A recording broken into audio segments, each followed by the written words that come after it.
Hi, and welcome to our prenatal wellness talks. Today, I have the pleasure to have with me Victoria Rose. Thank you, Victoria, for being with us today. Such a pleasure. We are going to talk about a beautiful topic, the unseen dimensions of prenatal care. So before we dive into all this matter that it's so dear to all of us, could you tell our audience a little bit about yourself, the path that led you to your work, which is Luminous Birth? Beautiful name. Thank you so much, Susanna. It's really an honor and uh, a pleasure to be here with you. I so admire the work of the Prenatal Alliance and truly feels like a sister organization to Luminous Birth. So I can't go any further without acknowledging that. It feels so good to know that we're scattered through the world, but really hand in hand, heart in heart, serving this unified vision. And I also know that, yeah, it's our deep personal stories that definitely brought us all into this work of acknowledging our own origins, right? Well, Yes. my journey started actually as a massage therapist. I knew I wanted to go into healthcare, wellness. That was a given. I got a little off track, at least for myself. I went to university and started pursuing nursing, and I didn't find my space there. So I actually ended up pursuing massage therapy, which is a really deep journey in Canada. It's becoming a regulated health profession. And so I knew that, yeah, getting this deep foundation of our anatomy, of our physiology, of the human body that we live in was a great place to start. And so that's what I did. And when I went into clinical practice, very naturally, pregnant mamas gravitated toward my practice. Since I was a little girl, I always I guess I had a really unforgotten awareness of prenatal life. I remember my mother being pregnant with my brother. He's 10 years younger, and I would talk to him all the time. And I would explain things to him that were happening in the household, in our lives. And there was absolutely no question as to whether he could hear, as to whether he understood and was receiving that connection. And so that was something very natural to me. I always had a connection with babies and mothers. And then when I went into my profession, that connection got really loud. When I would put my hands as a massage therapist on a pregnant mama, suddenly I started hearing everything their babies were saying. And um, And what I noticed was that when the mamas got when the mamas got affirmed for what their bodies and their spirits already knew, they too came into perfect harmony. You know, heart rate relaxed, everything came into equilibrium. So this I then spent a lot of time with mamas and babies in this way. I then discovered the Sacred Birthing School on Kauai, Hawaii, which is co-founded by Barbara Essman. And maybe you know Sunny Carl, midwife Sunny Carl, author of Sacred Birthing, Birthing a New Humanity. And when I discovered this body of wisdom, it was a full body yes. And so I traveled a few times over the years to apprentice with Barbara. And that is where I went very, very, very deeply into the work of healing and becoming very coherent with my own birth and my own life in utero and my own conception, which of course continues as we go through life. And in the mix, I had a near-death experience at 21 years old whilst I was actually studying massage therapy. I had a car accident that very easily could have been fatal. And I always say that experience was the most supreme experience I've ever had. It really gave me an opportunity to consciously choose to incarnate.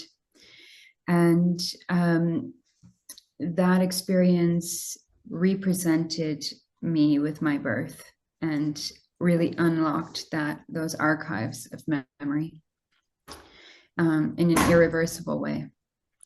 And then the last thing I'll say is that I also spent extensive periods of time after that point learning, apprenticing, studying in the Amazon jungle of Peru in an ancient indigenous healing tradition and becoming really connected with a tribe who really has an unforgotten understanding of the origins of health and the origins of disease. And over the years, I witnessed, thousands actually of people, Westerners like ourselves, who do birth in a very strange way, we can say, with the separation from the mother in various ways, physically, energetically, all kinds of ways. And by living in the Amazon, by being fully immersed in this other culture, I became really aware of the lifelong impacts that our people experience by the way that we are born. And more than that, how the way in which we are in relationship to ourselves, to each other, to Mother Earth as a whole is unquestionably informed by the way that we're welcomed into our lives. So Luminous Birth got born in me, but really experientially unlocked through pretty deep experiential initiations, sitting for not just weeks, but months over the course of years in silence with nature, listening and recalibrating to my own nature and Mother Nature, really becoming aware of my own history. And then it just suddenly went, yeah, wow. Especially in my generation, we are like, you probably see us. I mean, it's just something. It's like we're going at it. We're doing everything we can to do personal development and healing, and And I suddenly noticed something though amongst my peers, which was that we're doing all of this trauma healing, becoming very aware of our ancestral history, and becoming very aware in general. But then when it comes to the most natural, basic acts of life, like giving birth, I started seeing, why is it that these people that are so aware and have done so much healing on their own trauma history, why is it that they are then suddenly going through the whole gamut of medical interventions? And that I had a deep concern for, because I've always been so connected to the incoming souls. And I could see that we are, conceiving with so much awareness and conceiving quite consciously, actually. A lot of people in my generation, we are very privileged to be able to become aware, to attempt to write a new story. But then when it comes to pregnancy and birth, we suddenly outsource everything. And that was a huge concern for me. I realized, wow, these really advanced souls are coming in, but then they're going through all the trauma and the terror of violent birth. And so I started to realize, that's where luminous birth actually came from. How can we illuminate our history so that we can really integrate our true essence?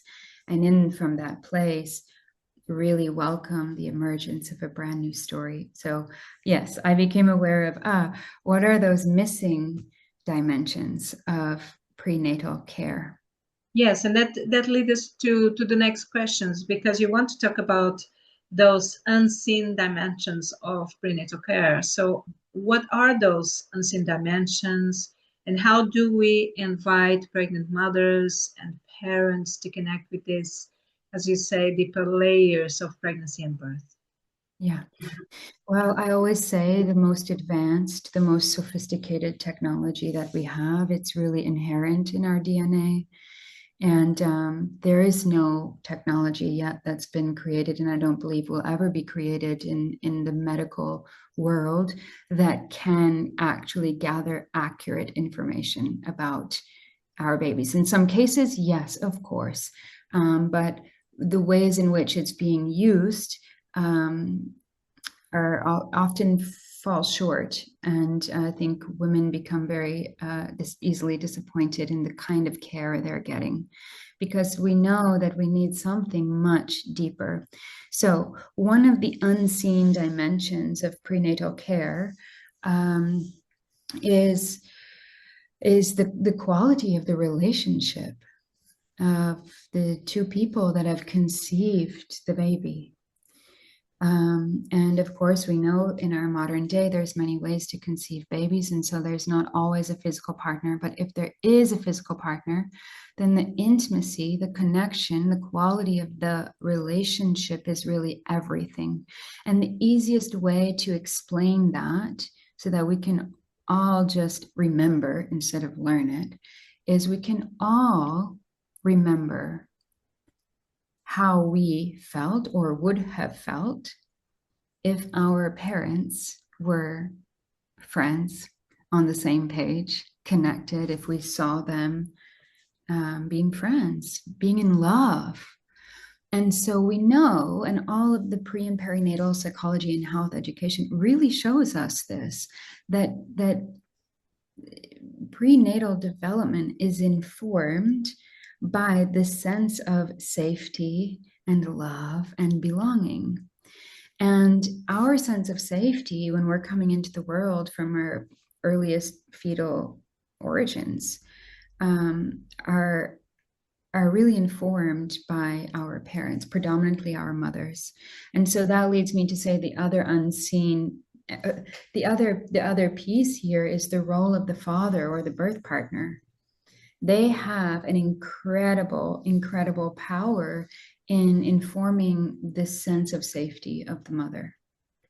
And we can all, again, remember that rather than learn it as a piece of information. If we just even take a moment right now to close our eyes and remember, yeah, how would it have been for my mother and I if they were wrapped in this beautiful blanket of support, protection of our father, and more than that, yeah, of the community, of the family system, the community.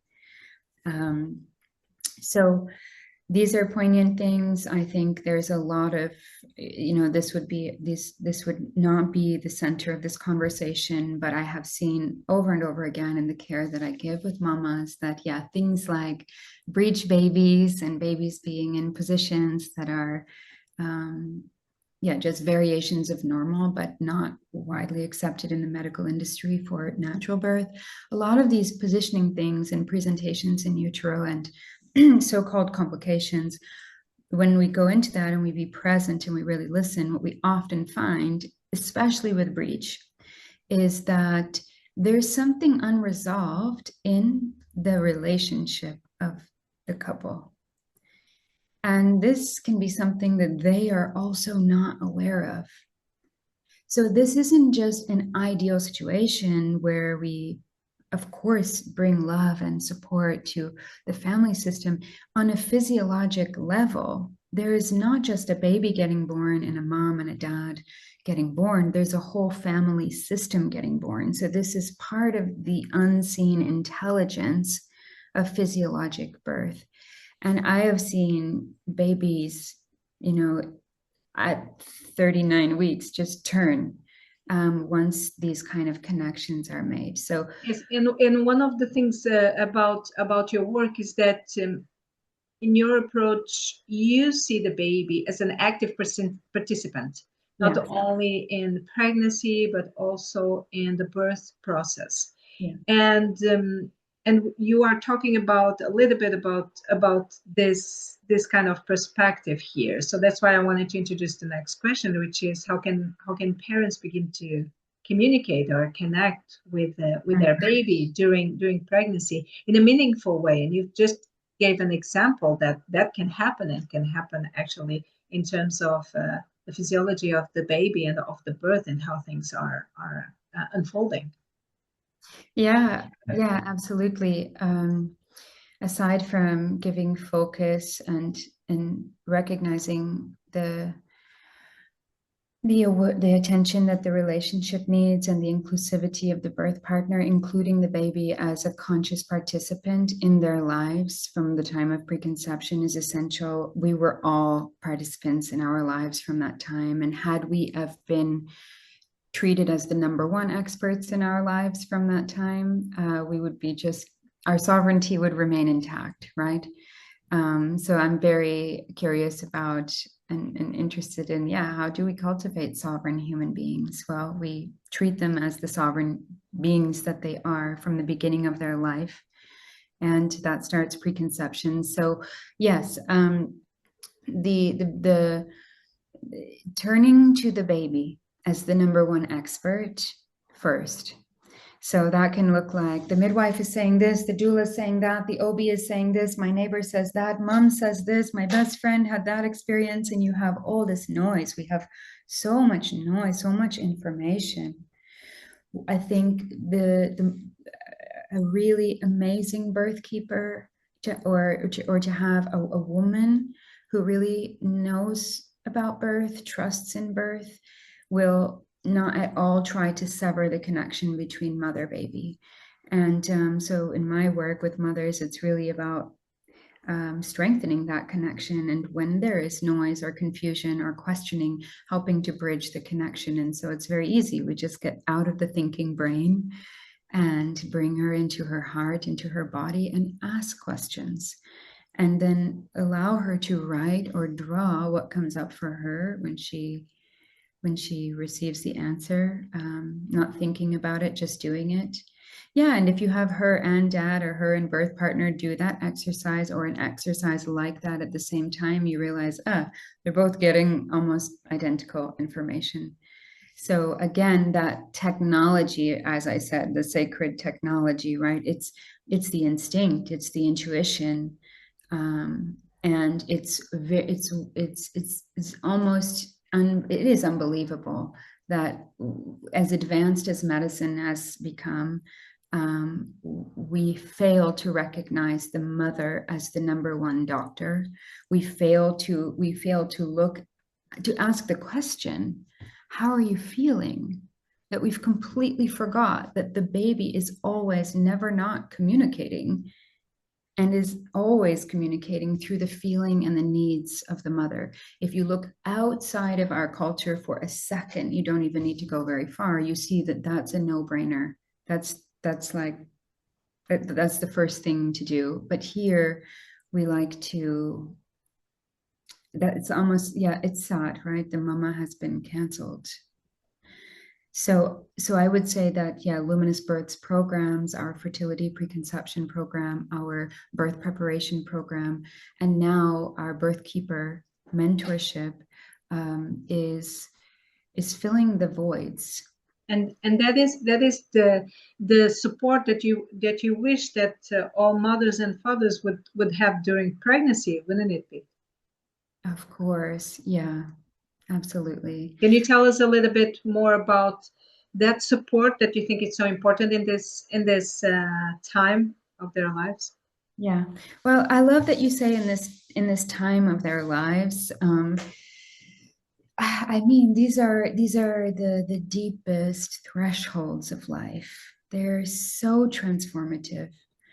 And these are the experiences that shape us. And these are the experiences that provide us with an opportunity to welcome more of who we truly are into our lives. And that's what a rite of passage is. And if we're surrounded in love and support, people that believe in us, um, then we tend to grow and mature in the right direction from there. But if we are surrounded in people that don't trust us and demonstrate their mistrust in us by assuming they need to manage and check and prod and assess and all of these things, then we learn something very different. And we learn, I can't be trusted, or I don't know how to do this, or I must be broken. My body doesn't know what to do. That's a very poor belief system to enter motherhood with. And we all needed mamas that believed in herself, that did not for a second question her knowing. And so, well, this leads me to say that, yeah, our elders are missing. We need our elders. So a lot of the work of Luminous Birth is actually bridging our fertile generations with the elders.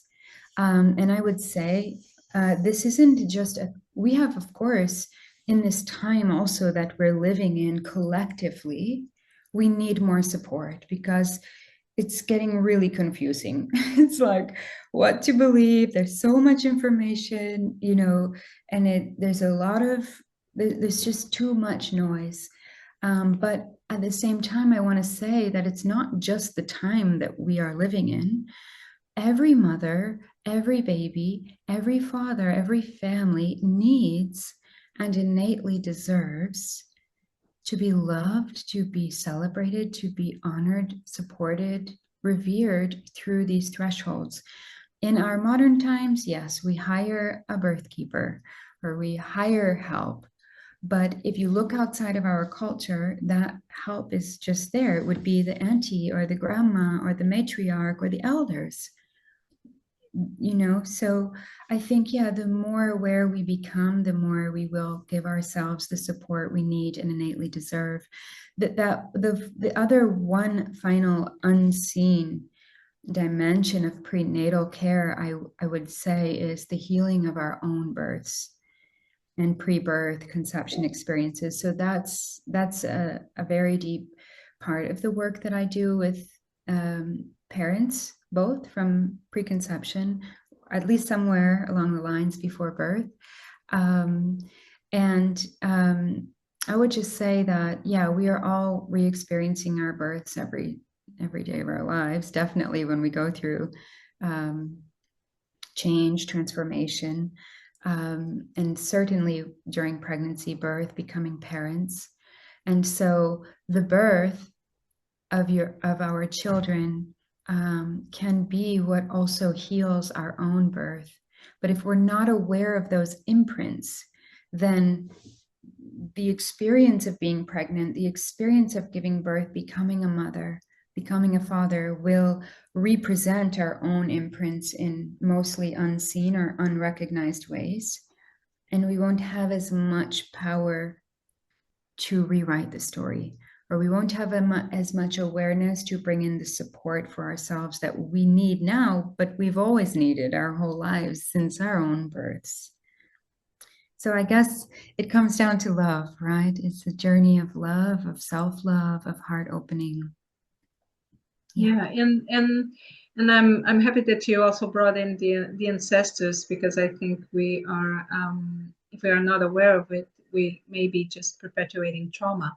And it's wonderful when we honor and we recognize that who we are today was also brought by the experiences, good or bad or more transformative, that our ancestors had.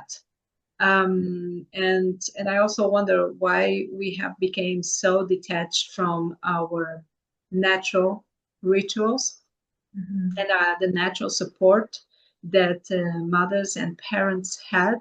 Of course, society, modern society or Western society has changed, but if you looked beyond our culture, and I talk with people from India, from Africa, and it's still there. It still exists. It's still part. And there are movements that actually are against so many interventions or medicalized type of support, and of course it's good that it saves life, but not as a general rule that Yeah. they should be sustained. Mhm. And here brought me also about the role of the father.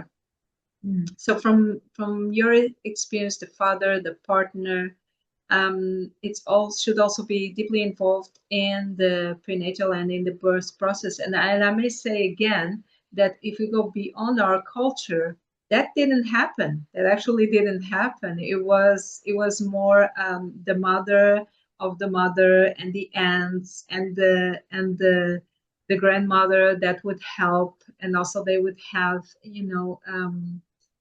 friends that were experienced in the birth process that was there. So what is the role of the father and the partner to transform this family experience and the baby's arrival? Yeah, well, I'll try to keep it short for the purpose of this conversation, but it's one of the topics that I'm most deeply passionate about. I think almost everyone who's been through our programs, every mama who's been through our programs, they all say they feel that that part of the care is one of the most influential pieces that led them to experience birth as a peaceful, easeful, natural experience. And so, um, yeah, there's many cultures where birth is very matriarchal. Um, and so it's different as you look across cultures. But what we also see is, also inclusivity. When we start talking about birth, we're talking about safety. Is really what we're talking about. And we're really confused about what safety means, right? We think it's check boxes on medical history forms. It's not.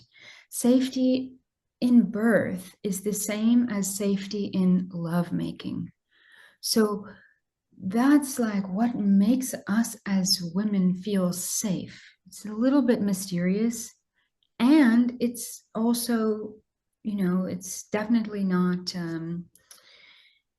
bright lights. It's definitely not having no food in the fridge. It's definitely not, it's like, so also I want to say that, okay, in other cultures, maybe dad is not sitting right there with her or behind her, but maybe he's out hunting. Maybe he's out in the woodpile, and he's providing and he's protecting in a different kind of way. And then, of course, we know that if we look through our ancestral history, we go, where was dad? Oh, he was out to war or out drinking, and so we have this real need for the healing, for the coming back together. In every single journey I've ever led anyone down to revisit their own birth, pre-birth experiences, and in the part of the journey whereby they excuse me, rewrite their birth story. Imagine how would you have loved your birth to be? Write about it. Everyone writes that they had a mom and a dad who were in love and present. So it seems evident that this is a need that we all have.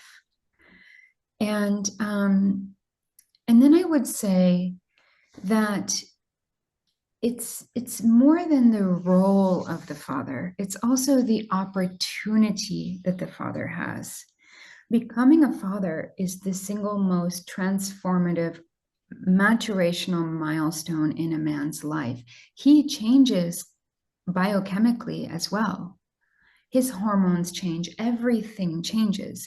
And the only thing, Dr. Sarah Buckley talks about this, right? That, yeah, he produces all kinds of prolactin as well. It's not just the mothering hormone, it's the fathering hormone. And the only thing that's required for that alchemy to take place, for that maturation, the hormonal shift, is his participation, is him being present for it.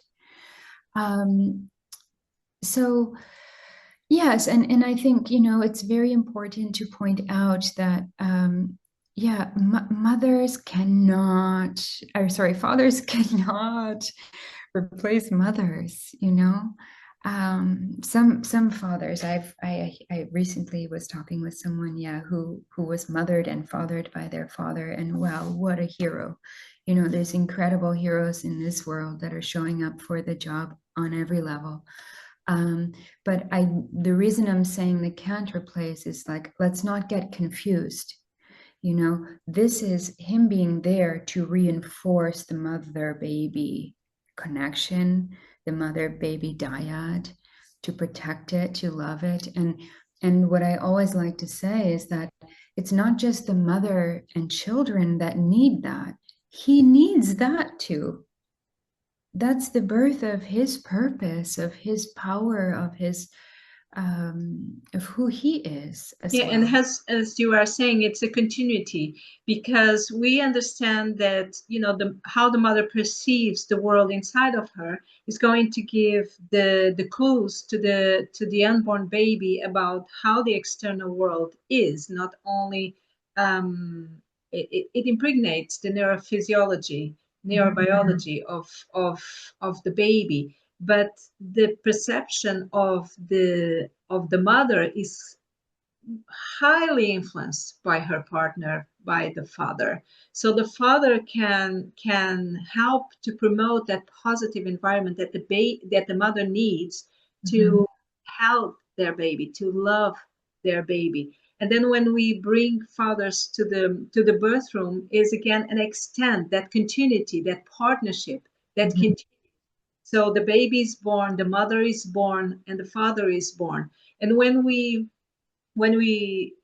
think about this in terms of healing, we know that there are fathers that say, I love my my spouse, I love my wife, but oh boy, how I loved her more because I was part of the birthing process, because I was part of that experience, how a woman can go through that, how a Mhm. baby can be born through that. Mhm. So there's definitely a positive outcome when we include partners. And then when we move beyond that, when we have a family that integrates this knowing, that understands, and we have a mother and a father and the baby that are also supported by the family and then by their healthcare providers, by their therapists, by everyone who they think will help them support that baby.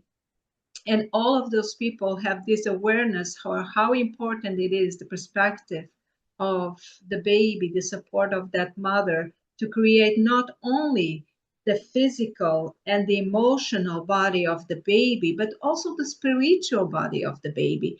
And if we move through that to our society, how that is important to create more awareness, to open up, to reconnect our consciousness to that we are part, that we are not separated, that we are part of nature, and nature is moving through us, also and especially in pregnancy, when the mother is just mimicking what is happening in nature every day with the with creation itself. So yeah, I think that that bridge with partners, it's so important, and I wonder if that was lost somewhere around the way, or if that is just an evolution of human consciousness as well. And as we are healing as humanity, which seems that is pretty much what is happening, as you were saying, in our generation, it's about healing and transforming trauma and overcome. And I think now we have more and more parents aware of it. So I think these babies that are being born are different. They have to be different. So with this thing, and I'm so happy that we were able to be together today. I would like to know, how do you reimagine prenatal care for the future? What would be your deepest desires?